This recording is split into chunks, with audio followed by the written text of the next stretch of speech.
dia akan senang dan dia akan ingat kita terus. Oke.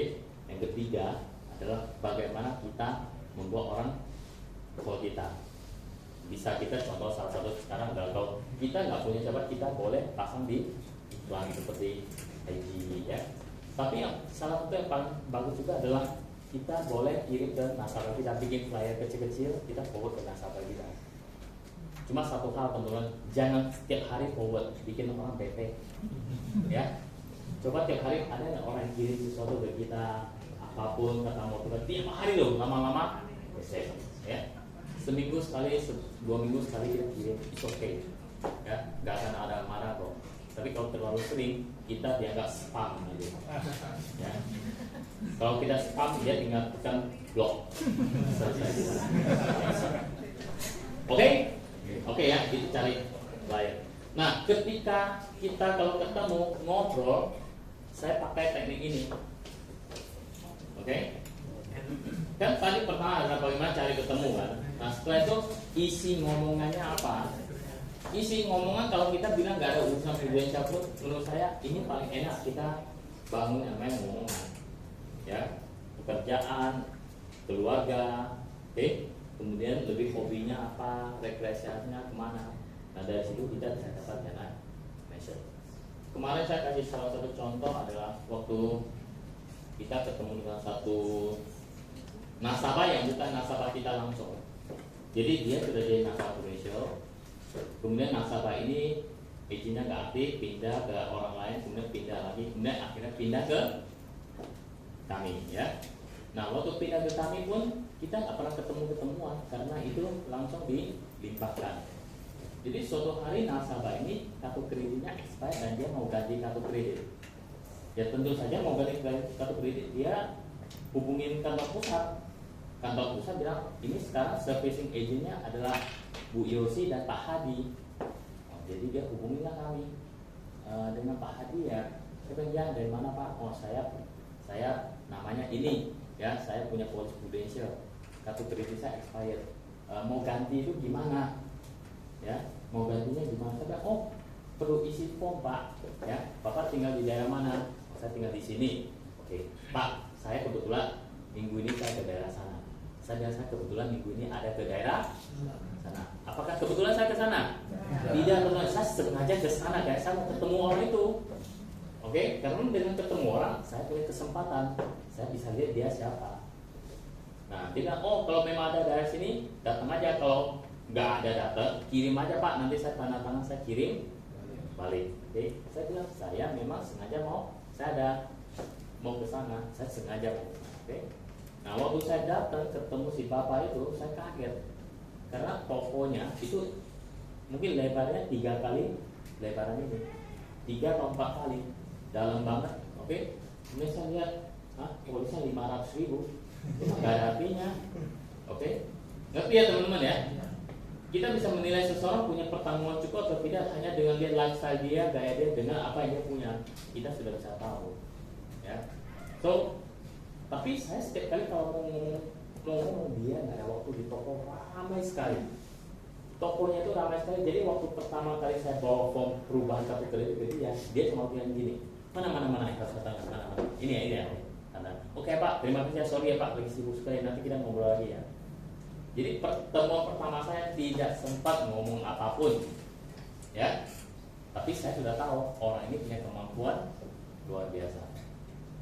Nah, tapi saya pakai teknik yang tadi saya cerita itu. Setiap kali kalau saya ke daerah sana, saya pasti ada bawa sesuatu, apakah beli rujak buah, apakah ada beli kue ya. Sebenarnya kalau yang namanya beli makanan kayak gitu, dia bisa beli 100-200 biji pun dia bisa beli sendiri ya, dia lebih kaya dari saya. Tapi kalau kita beli bawa ke dia, itu rasanya berbeda gitu ya. 2-3 kali saya beli, saya bawa ke sana ya, dan terakhir kali dia bilang gini, aduh Pak Hadi, kamu kalau setiap kali mampir pasti ada beli ini beli itu ya, nanti gini aja lah, kapan ada waktu main ke rumah aja, kalau di sini nggak bisa ngobrol ya, main ke rumah aja, habis malam main ke rumah saya aja, tutup toko, tidak ngobrol-ngobrol. Dalam hati saya bilang, ini memang saya mau ya, ini memang adalah yang saya mau. Itu udah di setting udah. Nah tadi Bu tanyakan berapa lama, 2-3 bulan loh Bu, sampai ada si nasabah ini bilang ketemulah di rumahnya. Nah, waktu ketemu di rumahnya, sudah ketemu di rumah, kita udah mulai ngobrol. Nah, salah satu ciri hubungan ini baik, berbangun dengan baik, apa itu teman-teman? Salah satu cirinya, kalau kita lagi ketemu orang selalu bilang, minum lagi ya, tambah lagi nggak? Oke, ini minum lagi. Kalau ketemu kita dia lihat jam, lihat jam, ya artinya apa? Kapan selesainya kok ketemu kamu? Nah, kalau kita ketemu dengan orang, baik itu di kantor, di rumah, kalau dia perlu minum lagi, makan lagi, kita mau pesen apa lagi, artinya dia masih mau lanjut ngobrol sama kita. Jadi nasabah yang tadi saya kasih contoh itu, mereka datang ke rumah, sudah gak besar ya, ini saya lagi suruh mbaknya masakin ini apa, kita makan bareng. Wah, ini sudah enak ini ya, tinggal ngomongannya masuk atau tidak.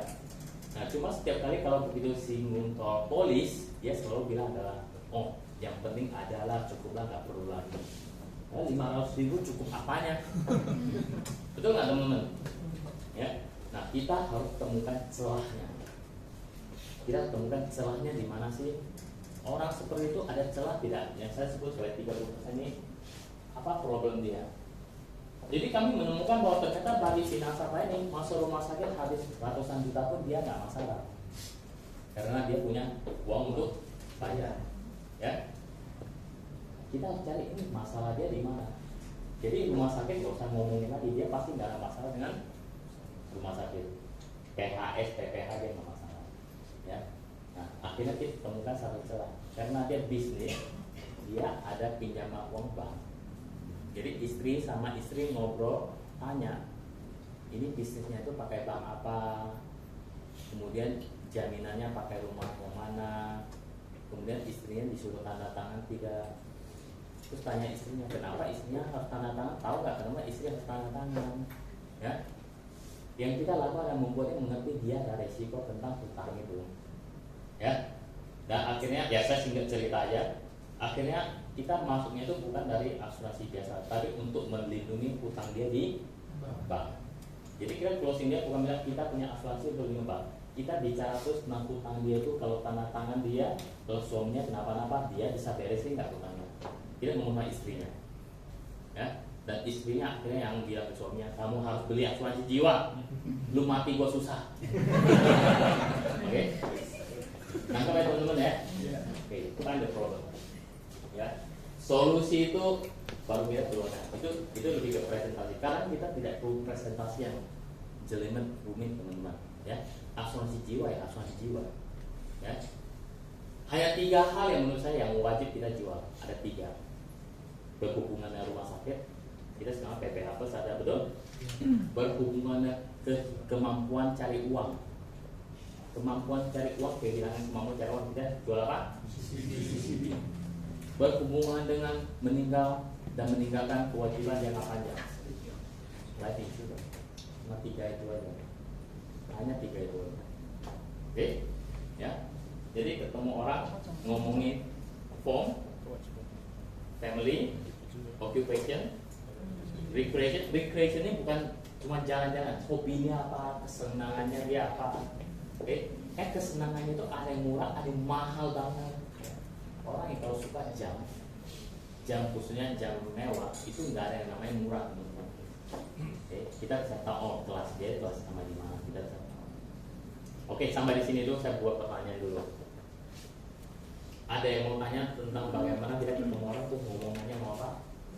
Yes? Saya kenal satu orang dan dia tahu saya Indonesia, saya sudah sebutkan. Dia juga sudah cerita tentang occupationnya dia. Terus pertemanannya dia dengan siapa saja budaya saya kenal karena kita langsung cerita. Oke. Terus saya sama dia tukar nomor telepon dan hari ini posisi saya mau ketemu dia.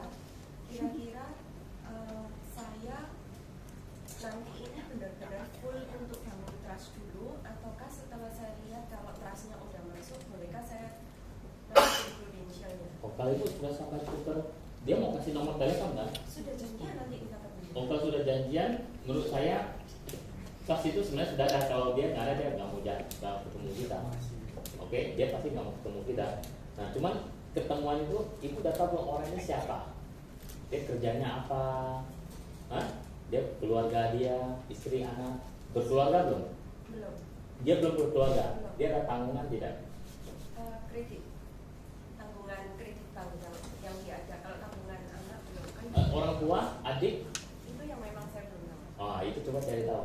Nah, kalau kredit itu biasanya sudah ada kredit seal, KPR sudah ada kredit. Yang saya maksudkan adalah kalau dia kenapa-napa, ada orang yang dia tanggung dan nggak bisa, hidupnya bisa terganggu tidak? Ya, biasanya kalau masih single, nggak ada istri, nggak ada anak, ya, orang tua kalau hidup dengan dia atau dia punya adik atau saudara yang harus dia biayai, itu yang perlu kita cari tahu. Oke. Kemudian yang kedua, orang ini wira swasta atau bekerja? Wira swasta, masuk rumah sakit ada yang bayarin dia nggak? Belum tahu juga kan? Nah itu juga kita bisa cari tahu. Oke? Jadi ada 3 aspek ya. Dia masuk rumah sakit ada yang bayarin dia nggak? Kalau nggak ada, kita punya celah. Kalau dia nggak bisa kerja, nggak punya penghasilan, ada yang kasih dia uang nggak? Kalau nggak ada, kita juga punya celah. Kalau dia meninggal, dia tinggalkan masalah ke orang nggak? Dia tinggal hutang nggak? Ada orang yang menderita secara finansial nggak? Itu juga celah. Tapi sebelum kita ngomong itu, kita perlu take finding dulu, find the problem dulu. Oke? Yes? Kalau misalnya kita sudah tahu nih problemnya apa, yang saya tadi tahu ternyata dia punya tanggungan ya. Itu tadi gimana pembawaannya, maksudnya kayak ngobrol sama dia biar dia dibawa dengan problem ini.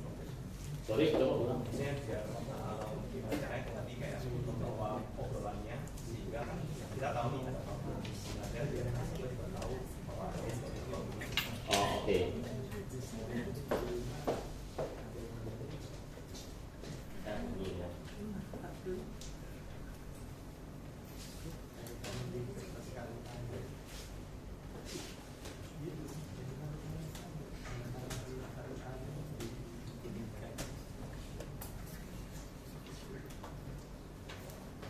Tadi yang di depan tanya kalau saya udah ketemu seseorang, kemudian setelah ngobrol, saya tahu nih dia punya masalah nih. Bagaimana saya ngomong tentang masalah dia? Begitu ya? Oke. Nah, kadang-kadang saya suka gini teman-teman, kalau sudah ngobrol-ngobrol sampai satu titik, kok nasabah ini saya udah tahu nih, ini dia punya masalah ini, ya. Kemudian gimana saya ungkapkan, ini loh masalah kamu. Saya kasih contoh ya. Saya pernah ketemu dengan satu orang yang dia kerja di perusahaan bukan BUMN, tapi perusahaan oil and gas swasta. Yang namanya perusahaan oil and gas itu perusahaan minyak dan gas ya. Oke, biasanya mereka harus tunduk pada aturan pemerintah. Aturan pemerintah mengenai industri oil and gas harus punya asuransi yang luar biasa bagus buat karyawan tetap. Ya, dan kemudian kami ketemu dengan orang ini adalah kerja di perusahaan swasta oil and gas ini. Aturan pertama kita udah tahu dia pasti punya asuransi kesehatan yang bagus, ya, kesehatan. Cuma kita tidak tahu dia punya asuransi lain tidak.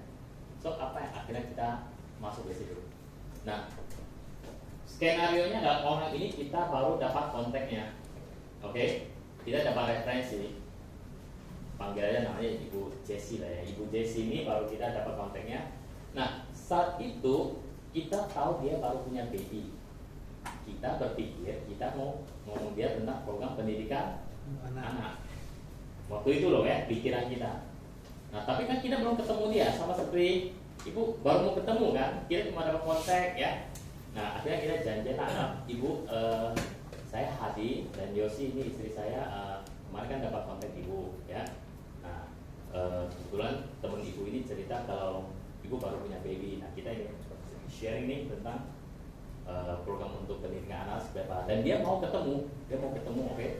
Jadi kita berpikir kita mau ngomong tentang program pendidikan anak, tapi ternyata setelah ketemu orang ini makin lama tidak ngomong, ternyata bukan pendidikan anak yang harus diutamakan. Saya cerita ya, jadi ini adalah wanita, oke? Wanita, oke? Baru punya baby, suami dia suami gimana ngomong ya, jadi kali ya. Suami dia adalah TNI yang agak jujur. Maksudnya kalau TNI-nya agak jujur, nggak ada duit gitu loh, ya. Oke, sorry. mungkin harus sedikit dikoreksi ya Bu. Maksudnya orang baik lah ya, bukan cari duit dari situ. Tapi yang hebat tuh si istrinya, ini yang menghasilkan uang. Oke, jadi pencari nafkah utama sebenarnya bukan ini, pencari nafkah utamanya si istri ini, ya dia sama punya baby. Dan L1555 WL siapa? L1555 WL plat nomor. di kiri dulu.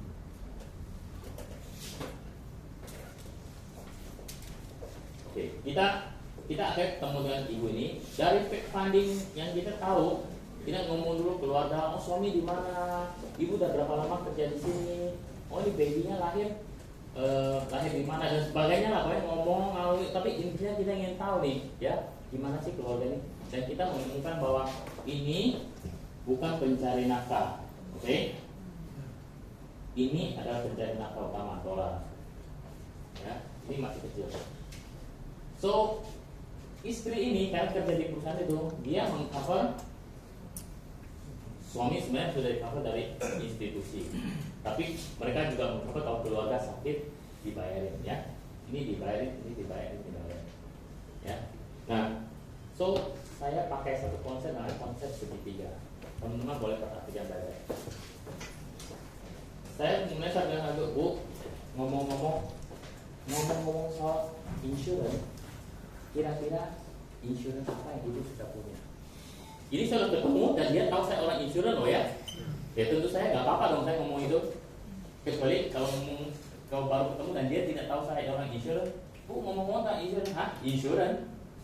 Bingung dia betul. Tapi hari ini saya telepon si ibu ini kan saya sebenarnya mau ngomong tentang pendidikan anak. Insurance pendidikan buat anak, dia sudah tahu saya orang asuransi loh ya.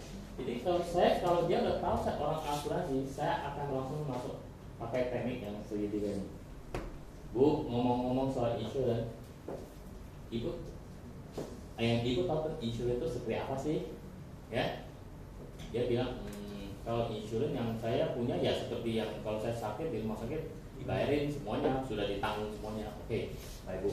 Kalau boleh saya sedikit sharing buat ibu ya, kalau insurance itu ada 3 tingkatan ibu. Tingkatan yang paling dasar itu namanya insurance buat rumah sakit, ya.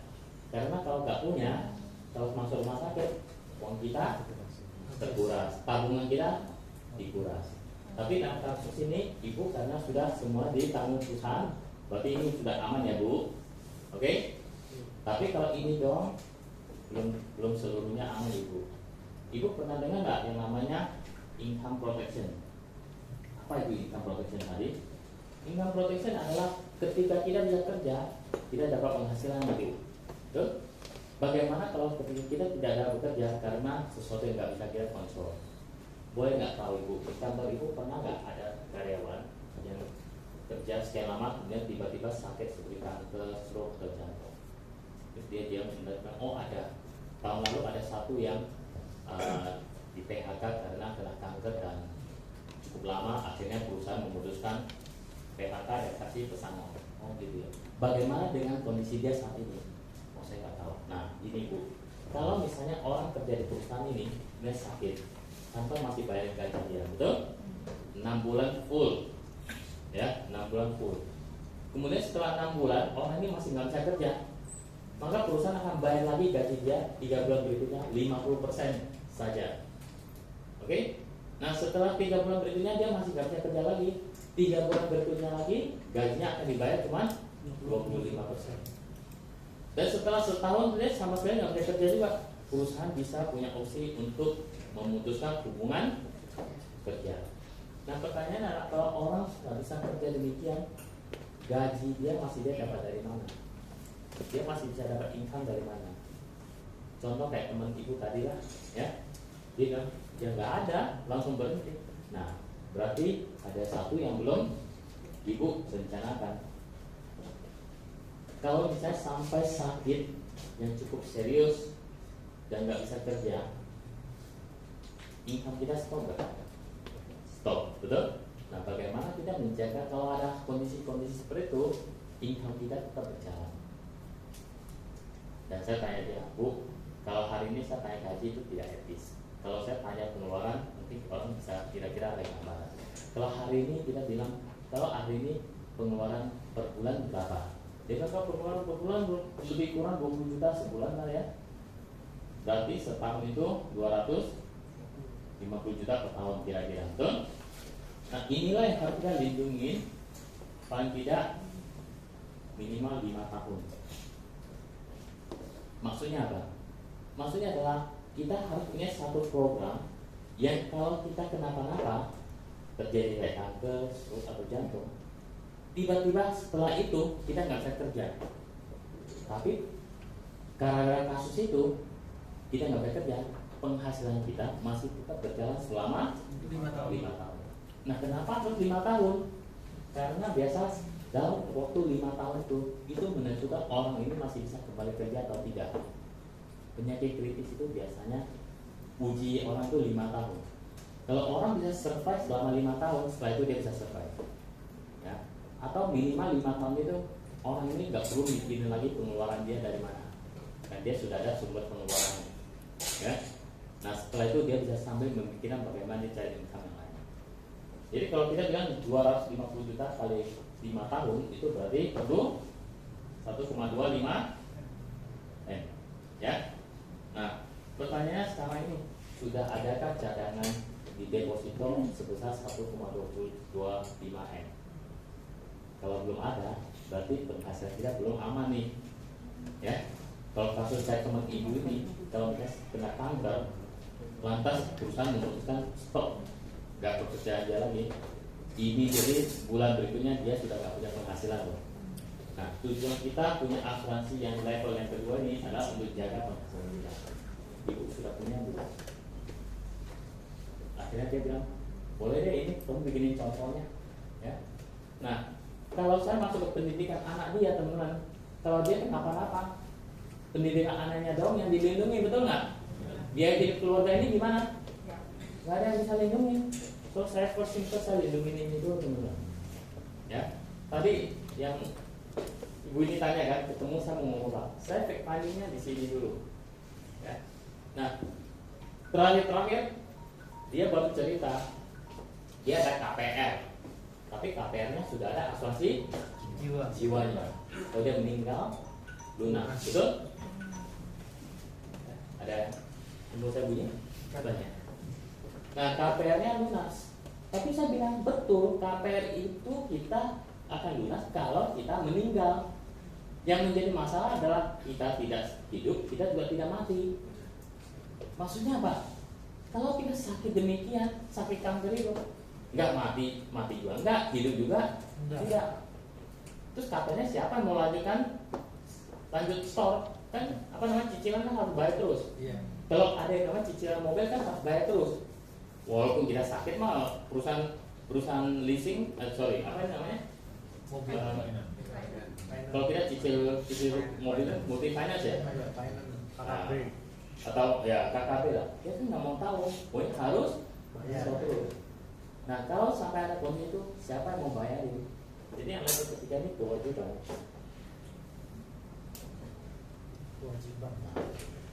Kewajiban. Ada yang punya, ada yang nggak punya. Jadi kalau dia ada KPR misalnya, dia ada cicilan mobil, ini siapa yang mau bayarin? Betul? Nah, kita mesti hitung di sini juga. Ini berapa lama ini akan ditambah juga atau mau tanggungan ini. Ini kalau kita gak pikirnya kita tidak tahu teman-teman, dan dia juga belum tentu mau cerita ke kita. Ya, orang kalau mau cerita ini ke kita kalau hubungannya sudah dekat, enak. That's why 40% itu mesti kita mantepin dulu. Setelah itu baru masuk ke find the problem ini. Kasusnya beda-beda ya teman-teman ya. Ini hanya contoh, kebetulan saya ketemu dengan klien yang saya itu. Kasusnya bisa sangat berbeda. Ya. Tapi polanya mirip selalu gitu. Bisa terima? Bisa. Oke ya. Oke. Lanjut. Kalau ditanya saya pakai presentasi apa aja sih? Biasanya saya presentasi, saya sekarang ini tidak pakai presentasi Pak Ali. Saya tidak pakai. Waktu awal-awal karir saya pakai. Kenapa Pak Ali dipakai? Pak Ali itu membuat konsep yang namanya asuransi, betul? Ya. Konsep. Tapi sering sekali agen salah mengerti, nasabah juga salah nangkap. Agen itu membuat seolah-olah ini tabungan, ya. Terus tabung sampai 10 tahun, habis itu nggak usah store lagi, ini akan jalan terus. Nanti sampai suatu waktu tarik aja semua duitnya, asuransinya masih jalan, mati lah kita. Oke. Nah, jadi saya sekarang ini saya tidak mau bikin image asuransi itu seperti asuransi. Yes, dia ada nilai tunai betul, tapi nilai tunai itu dulu kalau udah tarik semuanya, asuransinya stop. Ya, asuransi bisa jalan kalau nilai tunainya masih ada. Pertanyaan yang paling umum juga nasabah bilang gini, jadi saya harus store berapa lama? Betul? Saya selalu bilang nasabah, kalau mau ditanya store berapa lama, suka-suka ibu, suka-suka bapak. Loh, emang saya bisa store 2 tahun? Bisa. Minimal 3 tahun. Kan sekarang PGB kan harus minimal 3 tahun baru boleh cuti premi kan? Saya bilang, betul Bu, tapi minimal store 3 tahun. Setelah itu, selama nilai tunainya cukup, asuransi akan jalan terus. Nilai tunai, saya mulai jelaskan. Nilai tunai itu dihasilkan dari mana? Nah, saya bilang, setahu saya nilai tunai itu kalau hanya store-nya pendek nggak bakal bertahan lama, Bapak dan Ibu. Jadi kalau selama kita ada dana, store aja terus, oke? Store aja terus. Tapi kalau misalnya lagi nggak bisa store, ada waktu saya lagi nggak bisa store nih, tapi nilai tunai ada, boleh nggak saya cuti premi dulu? Boleh. Ya. Jadi saya sekarang sudah nggak pernah bilang ke nasabah saya harus store berapa lama, minimal berapa. Saya selalu bilang ada store minimal 3 tahun. Setelah itu nilai tunai cukup, ibu boleh nggak store. Tapi berapa lama supaya nilai tunai itu cukup? Jadi nilai cukup jangka panjang sekolahnya. Ya, oke teman-teman. Ya. Nah, saya sampai di mana tadi ya? Kewajiban ya, oke. Nah, sampai di sini teman-teman bisa pakai ya konsep ini ya. Saya begitu karena ini juga menentukan program apa yang mau kita kasih ke si nasabah.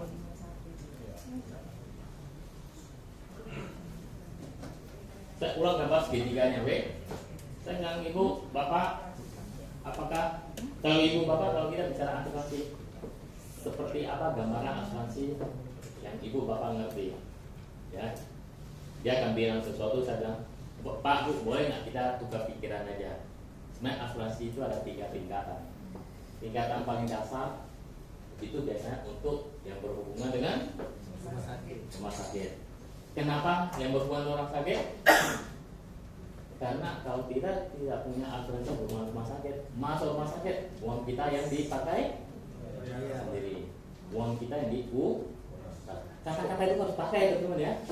Karena kalau tidak ada, ya so what gitu, gue nggak punya asuransi rumah sakit, terus kenapa? Ya lu pakai uang sendiri. Ya, kita harus ada ngomongan efek kalau dia nggak punya uang dia yang dipakai sendiri, ya. Nah, kemudian kalau ada, bagus.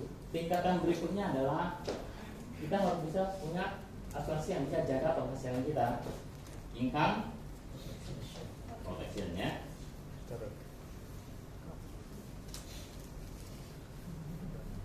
Kalau kita ngomong dengan orang yang menghasilkan uang dari dia kerja, kita ngomong income protection.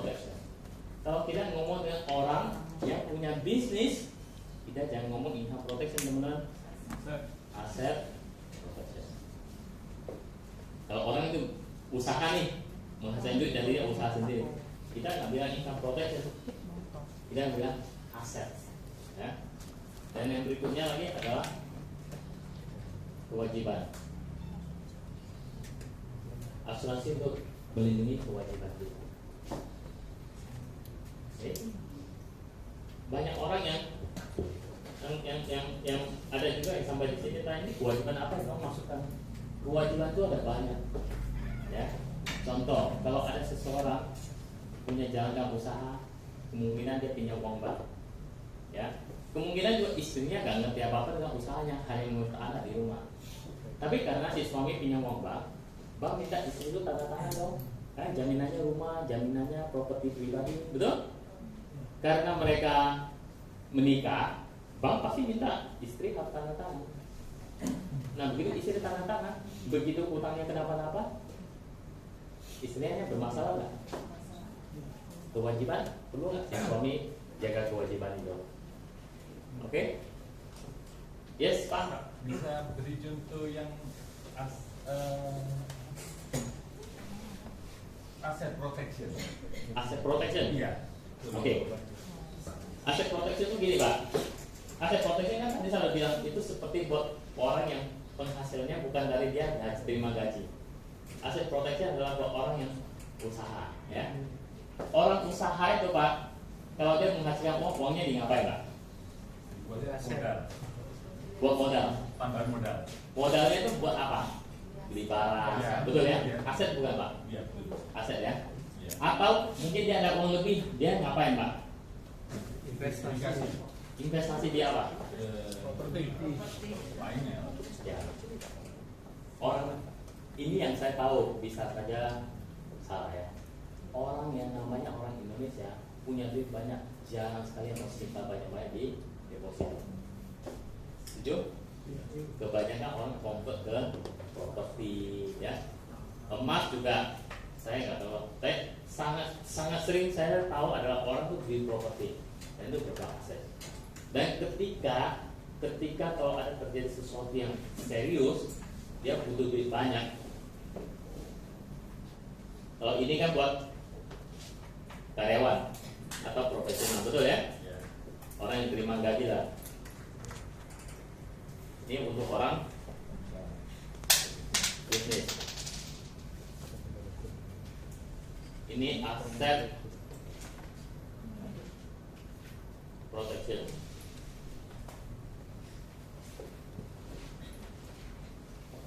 Saya kalau cerita aset protection, pengusaha saya sering bilang gini Pak. Kalau masuk rumah sakit, oke, sudah ada belum untuk rumah sakit? Dia bilang, oh saya sudah ada. Tapi ini beres dong, betul? Ya. Tapi kalau misalnya cuma punya rumah sakit nih, kalau dia sakitnya jangka panjang, usaha ada yang jalankan tidak? Usaha bisa otomatis jalan sendiri tidak? Hah? Bisa istrinya atau nggak ada? Bisa istrinya. Iya, istrinya bisa juga nggak ada yang ngurusin. Oke, kalau tidak ada yang ngurusin, dia hidup dari mana? Sehari-hari itu dari mana? Ini real story teman-teman. Saya punya nasabah, kebetulan ambilnya kecil banget, ya. Karena dia berpikir dia pengusaha, kena kanker apa namanya paru, kena kanker paru 2 tahun.